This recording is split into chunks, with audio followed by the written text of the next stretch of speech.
Isang mapagpalang araw po sa ating lahat. Ngayon ay September 23, 2025, araw ng Martes. Basahin po natin ang ating mabuting balita bago po tayo magtapos sa araw na ito. Ang ating pong mabuting balita ay ayon kay San Lucas chapter 8 verse 19 hanggang 21. Papuri sa iyo, Panginoon. Dumating ang ina at mga kapatid ni Jesus, ngunit hindi sila makalapit dahil sa dami ng tao. May nagsabi sa kanya, "Nasa labas po ang inyong ina at mga kapatid. Ibig nilang makipagkita sa inyo." Ngunit sinabi ni Jesus, ang mga nakikinig ng salita ng Diyos at tumutupad nito ang siya kong ina at mga kapatid. Ang mabuting balita ng ating Panginoon. Pinupuri ka namin, Panginoong Hesukristo. Ang ating pong mabuting balita kapag una mong napakinggan ito ay parang ang dating sa atin ay hindi niya ina-acknowledge yung kanyang ina o kaya yung mga tinatawag nating kapatid, mga kapatid ng ating Panginoon. Dahil sa sinabi niya rito na ang mga nakikinig ng salita ng Diyos at tumutupad nito ang siya kong ina at mga kapatid.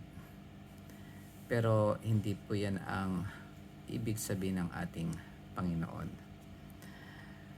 Ang ating relasyon sa Panginoon ay higit pa sa physical o kaya biological na relasyon sa Panginoon.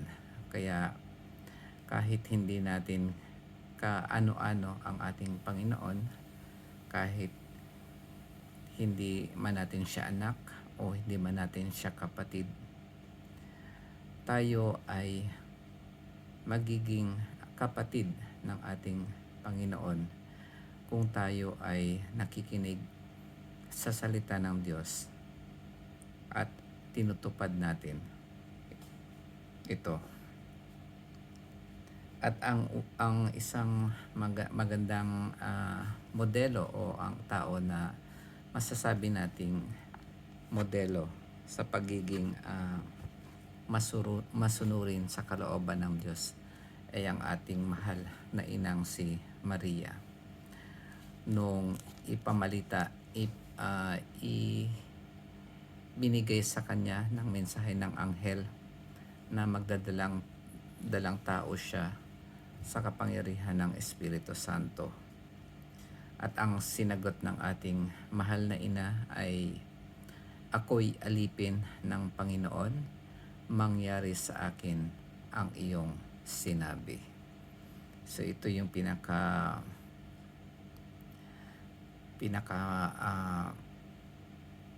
isang magandang halimbawa kung paano tumugon sa kalooban ng ating Panginoon. Mababasa po natin yan sa Lucas 1 verse 38. Yan po ang tugon ng ating mahal na ina. Kaya malaking role ng ating mahal na ina sa ating pagiging Kristiyano na tayo ay naging mga anak niya dahil tayo ay naging kapatid din ng ating Panginoong Hesukristo. Naging malaki yung role ng ating mahal na ina dahil siya yung nagdala sa mundo ng ating Panginoon, ang na ating tagapagligtas. Kaya ang panawagan sa atin sa mabuting balita sa araw na ito ay katulad pa rin nung nababanggit ko sa binabasa natin na ang pananampalataya ay dapat merong kalakip na gawa. Hindi siya, masasabi natin hindi lang siya noun. Faith is not a noun, but a verb. It is an active, faith at hindi siya yung passive. Dapat ang ating pananampalataya ay namumunga ng mabuting gawa dahil nandito sa atin ang Espiritu Santo na ipinagkaloob sa atin ng Diyos. Yun lamang po mga kapatid sa araw na ito. Magkita-kita po tayo bukas sa araw ng Miyerkules.